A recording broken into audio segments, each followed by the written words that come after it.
नमस्कार साथियों, मैं वैभव पालीवाल आज फिर से हमारे YouTube channel narrator tutor platform पे आप सभी का हार्दिक स्वागत करता हूं। साथियों, पिछले वीडियो में हमने जो है SCM अर्थात सप्लाई चेन मैनेजमेंट की आपूर्ति श्रृंखला प्रबंधन की चर्चा प्रारंभ कर दी थी। हमने जाना सप्लाई चेन मैनेजमेंट क्या होती है, हमने जाना सप्लाई चेन मैनेजमेंट से हमें बेनिफिट क्या होता है या इसका जो है महत्व क्या होता है। ठीक बात है। इसके बाद में हमने ये चीज जानी कि जो सप्लाई चेन मैनेजमेंट के कंपोनेंट कौन कौन से होते हैं, उसके घटक कौन कौन से होते हैं, उसके तत्व कौन कौन से होते हैं। इसी क्रम में जो है आगे अब हम सप्लाई चेन मैनेजमेंट के और जो कुछ पहलू हैं उनको जानने का प्रयास करते हैं। ठीक है, तो हम स्टार्ट कर लेते हैं सप्लाई चेन मैनेजमेंट से। ये हमारा टॉपिक हो जाता है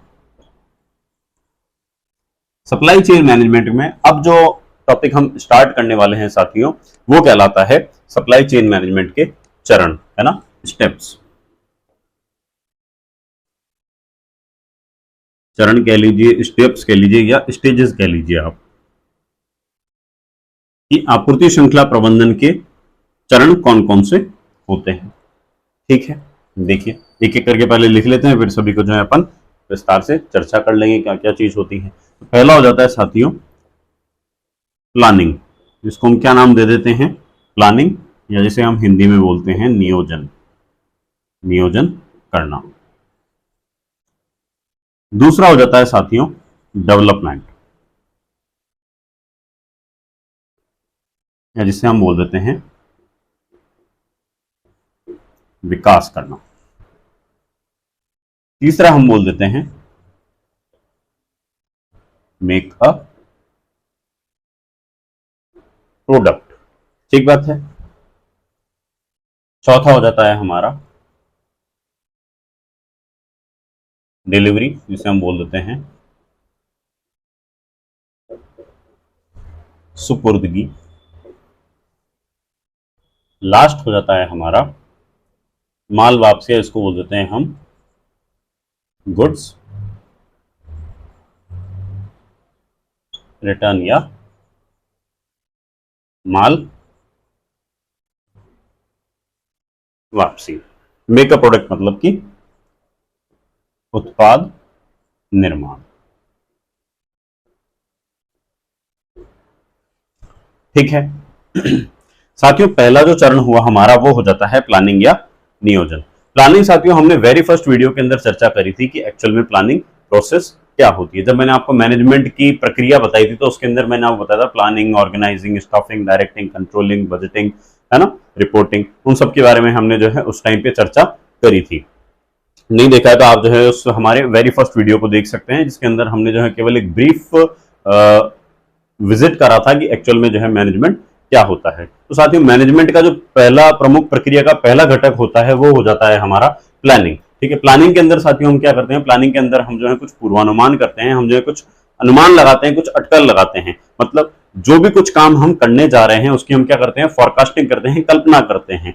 ठीक है, अब वो जो हम कल्पना करते हैं तो उस कल्पना में हम जो है हमको जहां जहां पे जो जो चीजें पुटअप करनी होती हैं हम उनको जो है वहां पर रखना प्रारंभ करते हैं। जैसे जैसा एग्जांपल ले लेते हैं, आज मैं पढ़ा रहा हूं, ठीक है, पढ़ा रहा हूं तो सबसे पहले मैंने इसके लिए क्या करी होगी, कुछ प्लानिंग करी होगी कि मेरे को एक्चुअल में करना क्या है। करना क्या है तो मतलब पढ़ाना है। ठीक है, व्यवसाय या मैंने पेशे के रूप में, प्रोफेशन के रूप में मैंने उस चीज को चूज कर लिया कि मेरे को पढ़ाना है। अब उसके बाद में दूसरी चीज क्या आ गई कि मेरे को जो है पढ़ाना क्या है। ठीक है, किसको पढ़ाना है, मेरे को मेरे घर से ऑनलाइन ही पढ़ाना है या मेरे को जो है कोचिंग इंस्टीट्यूट्स के अंदर जाकर के पढ़ाना है, मेरे को कोचिंग इंस्टीट्यूट्स में पढ़ाना है या मेरे को कॉलेजेस के अंदर जाकर के पढ़ाना है या मेरे को स्कूल के स्टूडेंट्स को पढ़ाना है। ठीक बात है, समझ रहे हैं। उसके बाद में मेरे को सब्जेक्ट कौन सा पढ़ाना है ना। तो इस तरीके से हम क्या करते हैं, अलग अलग तरीके से जो है हमारी प्लानिंग्स को करते चले जाते हैं। ठीक है, तो प्लानिंग जो होती है, प्लानिंग के अंदर सबसे पहला काम तो जो है वो क्या हो जाता है साथियों, फोरकास्ट करना है, जिसको हम बोलते हैं पूर्वानुमान लगाना।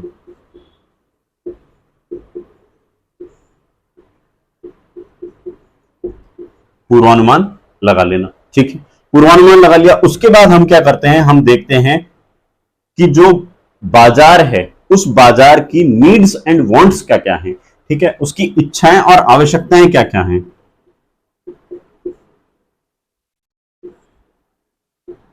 बाजार की इच्छा और आवश्यकता क्या क्या है। ठीक बात है। अब पूर्वानुमान लगा लिया, पूर्वानुमान के तत्पश्चात हमने क्या किया, इच्छा और आवश्यकताओं का पता लगा लिया।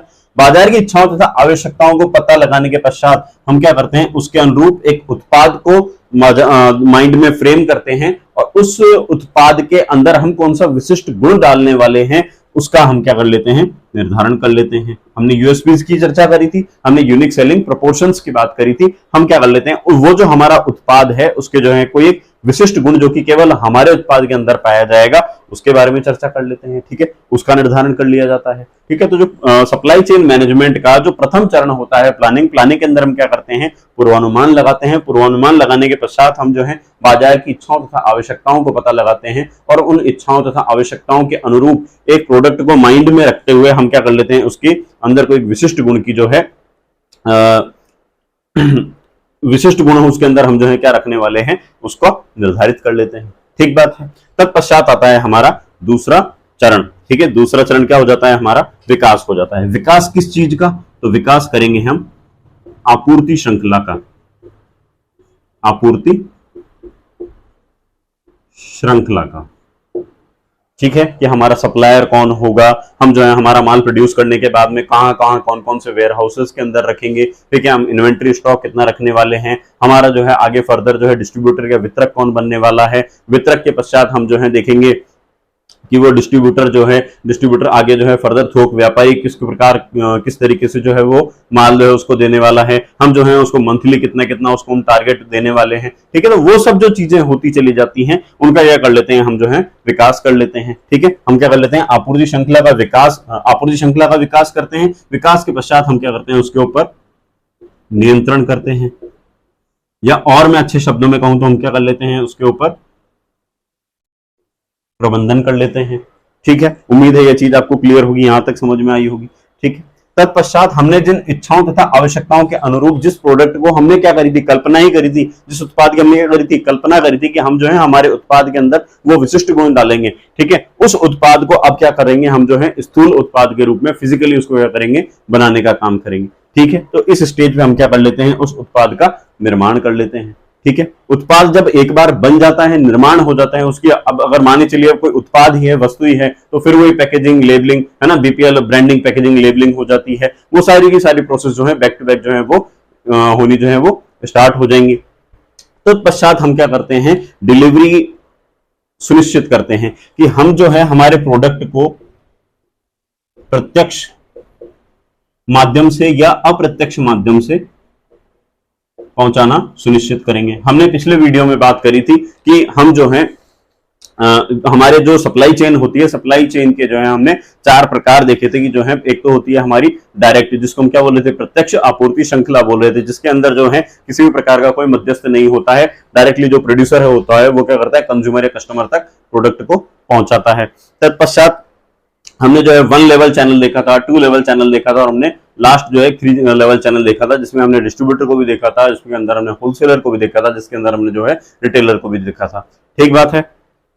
तो हम क्या कर लेते हैं, जो वो उत्पाद बन गया उस उत्पाद को जो सुपुर्दगी है उसको भी जो हम यहाँ पे सुनिश्चित कर लेते हैं। फिर इन द एंड क्या होता है कि आपका जब वो माल वहां पर पहुंच चुका है, तो यदि माल के अंदर किसी प्रकार का कोई डिफेक्ट है या ग्राहक जो है आपके उस उत्पाद से संतुष्ट नहीं है, तो उस उत्पाद को वापस लौटाने की या आपके द्वारा उस उत्पाद को वापस ग्रहण करने की पॉलिसी आपकी क्या होगी, वो जो है आपकी क्या हो जाएगी, गुड्स रिटर्न पॉलिसी के अंतर्गत आ जाती है। जैसे हम लोग क्या करते हैं, जैसे ऑनलाइन अमेजन या फ्लिपकार्ट के माध्यम से किसी उत्पाद को ऑनलाइन मंगवाते हैं, ठीक है, तो वो क्या बोलते हैं, 10 डेज की आपको रिटर्न पॉलिसी देते हैं कि आप 10 दिनों के अंदर तक जो है आपका उत्पाद जो है वो हमें वापस दे सकते हैं यदि आपको पसंद नहीं आया है। ठीक है, ऐसी जो है उनकी क्या हो जाती है, रिटर्न पॉलिसी हो जाती है। तो इस प्रकार से आप क्या करते हैं कि आप आपके संगठन में माल की वापसी की जो पॉलिसी है वो क्या रखते हैं। ठीक है, जैसे जनरली क्या होता है कि कई बार कपड़ों के केस में जनरली ज्यादा हो जाता है कि कभी जो है प्रिंट थोड़ा सा डिस्टर्ब हो जाता है, या कई बार जो स्टिचेस वगैरह को लेकर के प्रॉब्लम होती है, जो कंपनी एक्चुअल में प्रोडक्ट डिलीवर कर रही है वो वैसा ना होकर के होता है, थोड़ा सा डिस्टॉर्ट हो जाता है, थोड़ा सा खराब हो जाता है, थोड़ा डिफेक्टिव हो जाता है। ठीक है, तो उन केस में क्या होता है, जैसे जो है वो जो प्रोडक्ट्स होते हैं उनकी वापसी किस प्रकार से सुनिश्चित हो, उस चीज को कौन जो अश्योर करता है, वो करता है आपकी माल वापसी या गुड्स रिटर्न के अंतर्गत उस चीज को अश्योर किया जाता है। ठीक बात है। उम्मीद है ये सब सारे के सारे स्टेजेस जो हैं आपको ठीक तरीके से समझ में आ गए होंगे। अब जो है अपन सप्लाई चेन मैनेजमेंट के जो टाइप्स होते हैं, किस प्रकार कितने प्रकार के सप्लाई चेन होती है, उसके बारे में चर्चा कर लेते हैं।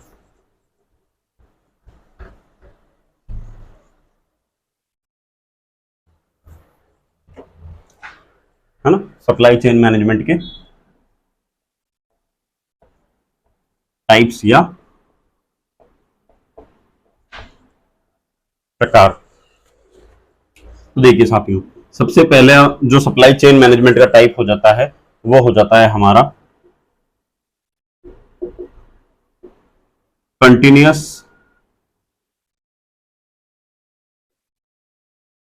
सप्लाई चेन, जिसको हम क्या बोल देते हैं, अनवरत आपूर्ति श्रृंखला। ऐसे उत्पादों की आपूर्ति श्रृंखला जिनकी भारी मांग वर्ष भर बनी रहती है। ठीक है, ऐसे उत्पाद जिनका उपभोग हर किसी इंडिविजुअल हाउस होल्ड के द्वारा किया जाता है।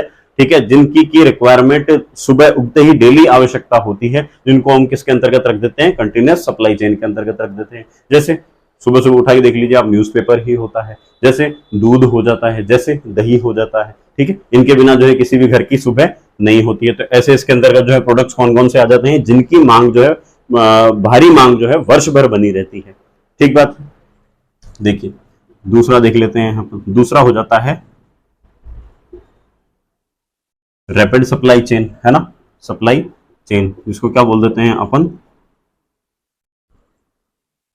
तीव्र आपूर्ति श्रृंखला। और कंटिन्यूअस को क्या बोल देते हैं, अनवरत आपूर्ति श्रृंखला। ठीक बात है। अब कुछ उत्पाद ऐसे होते हैं साथियों, जिनकी जो मांग है वो समय के अनुसार जो है, या समय के अनुसार उनकी प्रवृत्ति जो है वो बदलती रहती है। ठीक है, अब इनका एक्चुअल में कहो तो क्या होता है, जैसे आपने सुना होगा सीजन आया है ना। तो सीजन क्या होता है, एक्चुअल में उस चीज की, वो सीजन जिसमें उस एक्चुअल उस प्रोडक्ट की क्या है, डिमांड हाई हो जाती है। ठीक है, उसको उसकी जो आपूर्ति श्रृंखला होती है उसको हम क्या नाम दे देते हैं, तीव्र आपूर्ति श्रृंखला का नाम दे देते हैं। जैसे जैसे देखिए आप कि सर्दियां आती हैं, सर्दियों में जो है गर्म कपड़ों की आवश्यकता होती है।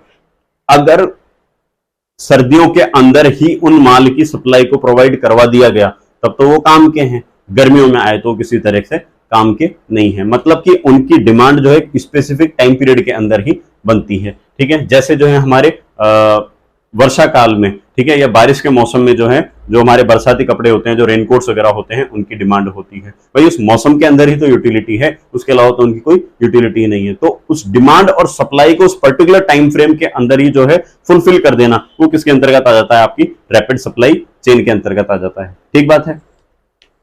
उसके बाद देखिए आप नेक्स्ट, एफिशिएंट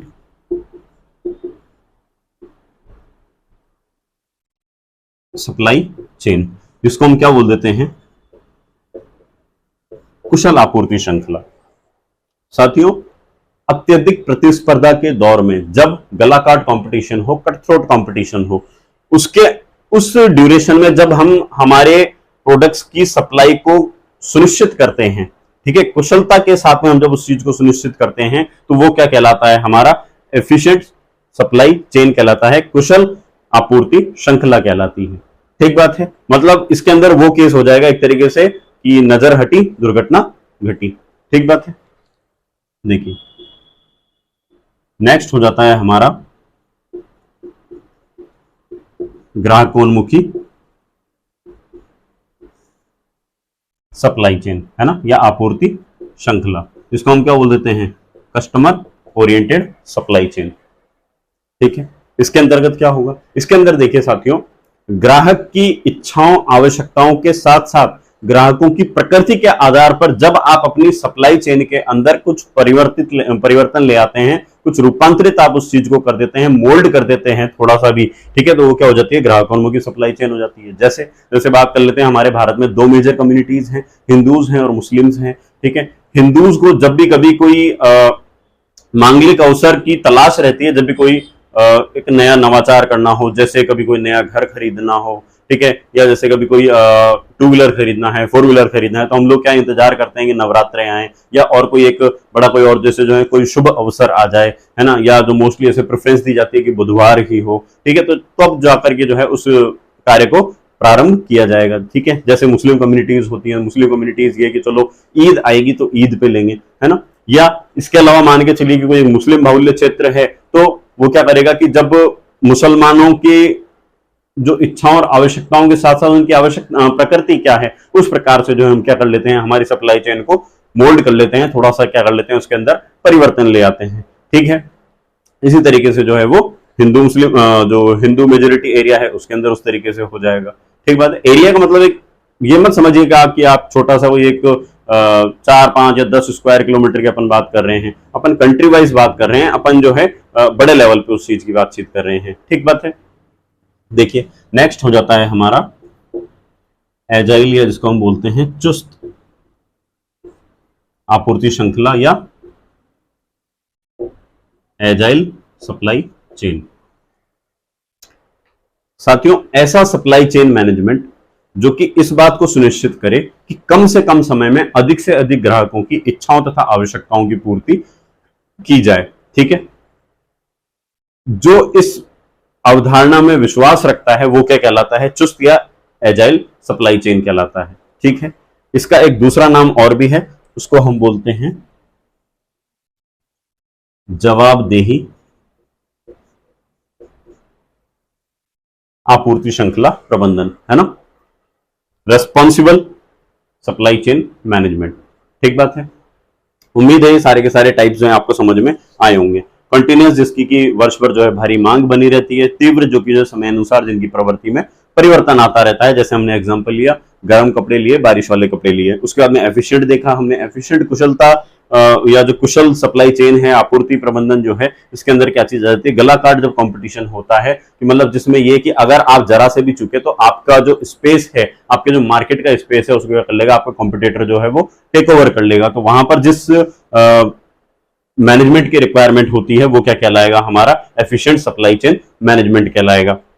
ग्राहक उन्मुखी हमने देखा, ग्राहकों की प्रकृति, इच्छाओं तथा आवश्यकताओं के अनुरूप जब सप्लाई चेन के अंदर हम रूपांतरण ले आते हैं, परिवर्तन ले आते हैं, उसको मोल्ड कर देते हैं, तो वो चीज क्या हो जाती है, हमारी कस्टमर ओरिएंटेड सप्लाई चेन हो जाती है। उसके बाद हमने देखा चुस्त और एजाइल को देखा, कम से न्यूनतम समय में या कम से कम समय के अंदर अधिक से अधिक ग्राहकों की इच्छाओं तथा आवश्यकताओं की पूर्ति को जो है सुनिश्चित कर लिया जाए।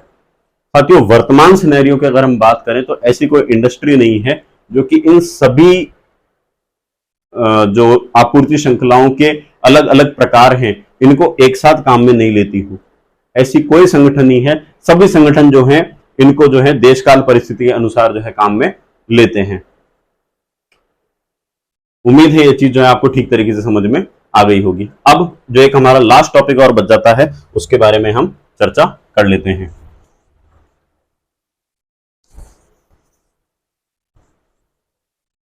सप्लाई चेन मैनेजमेंट की चुनौतियां क्या क्या हो जाती हैं, चैलेंजेस क्या क्या हो जाते हैं।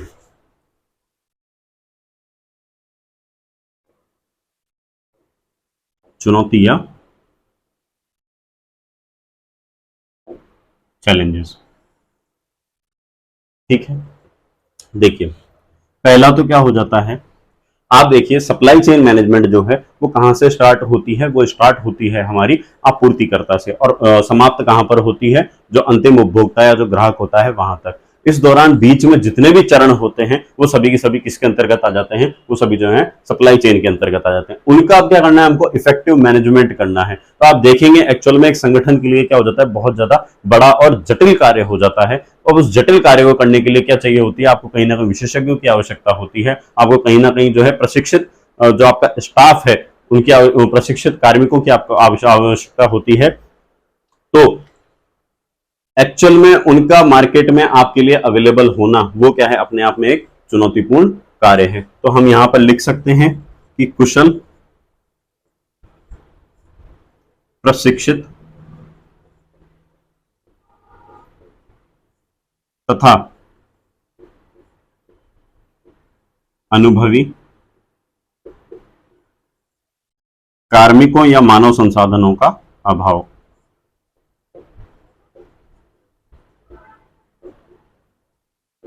ठीक है, उम्मीद है पॉइंट आपको समझ में आ गया होगा। दूसरा देखिए आप,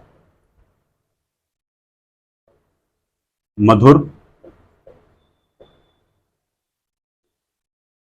संबंध। साथियों अभी हमने बात करी थी कि सप्लाई चेन मैनेजमेंट कहां से स्टार्ट होती है, आपूर्तिकर्ता से, कहां पे जाके समाप्त होती है, ग्राहक पे जाके समाप्त होती है। आप देखिए हर एक जो बिंदु है हमारा वो क्या है, बहुत ही ज्यादा सेंसिटिव है, संवेदनशील है।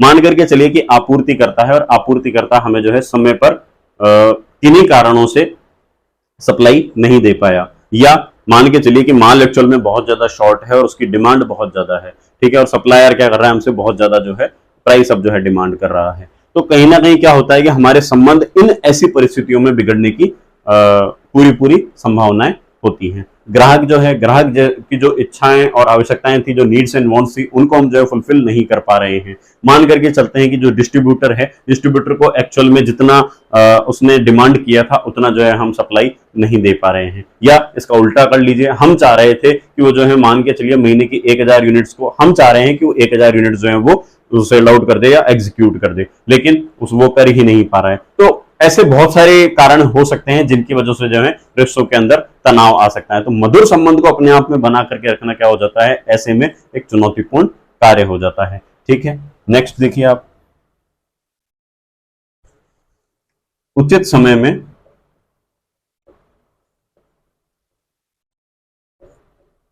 गुणवत्ता को बनाए रखना।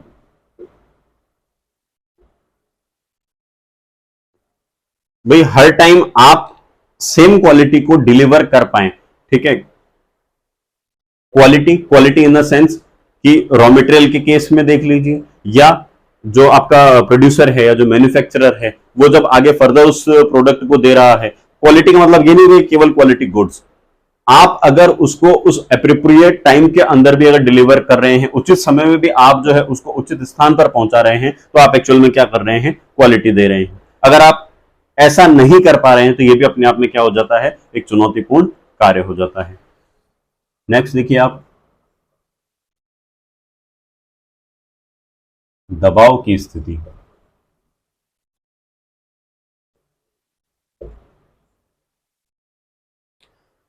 साथियों माल प्रोड्यूस कहां हुआ, मैन्युफैक्चरिंग वाले स्टेज पे, उससे भी पहले आपूर्तिकर्ता से और ग्राहक के बीच में पूरा जो मैंने अभी आपको बताया कि पूरे पॉइंट्स जो हैं वो सारे के सारे कैसे हैं, संवेदनशील हैं।